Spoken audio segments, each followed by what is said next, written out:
It does get to the point where everything has to align, and if I'm spending too much time in one area, then I'm not going to be able to be a great mentor and charging the prices that I charge.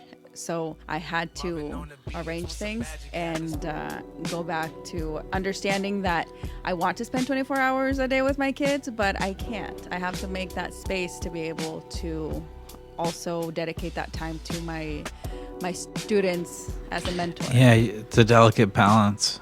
You got to figure out what you're willing to part as far as your time goes, especially with Yes. when it comes to your little ones, right? You know, you don't get a ton of extra time outside of, you know, just the things that you have to do already as it is. Yes, and deciding what DM I'm going to actually open or which phone call I'm actually going to answer. So and there's a lot of uncertainty too, and a lot of like the line of business, you know, like dealing with so many people. Yes. It could be such a waste of time dealing with a lot of inboxes and emails. It gets overwhelming. It really does.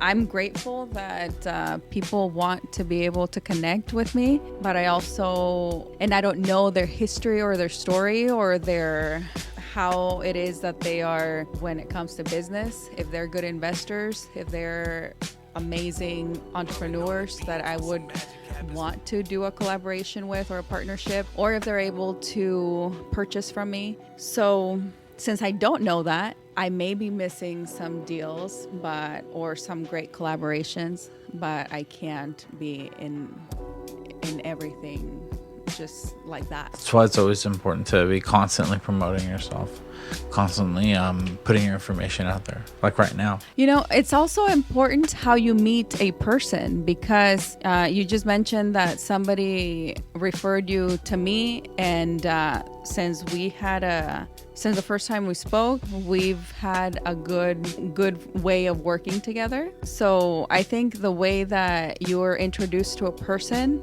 that also has a lot to do of how the relationship is going to go. So the business relationship, the partnership, the collaboration, it gets to a point where a lot of the conversations that we have would be for collaboration, but we want to make sure that we're talking to people that have the right channels of distribution to be able to actually make it more worthwhile, because we can get a recording, we can get things edited, we can get our story out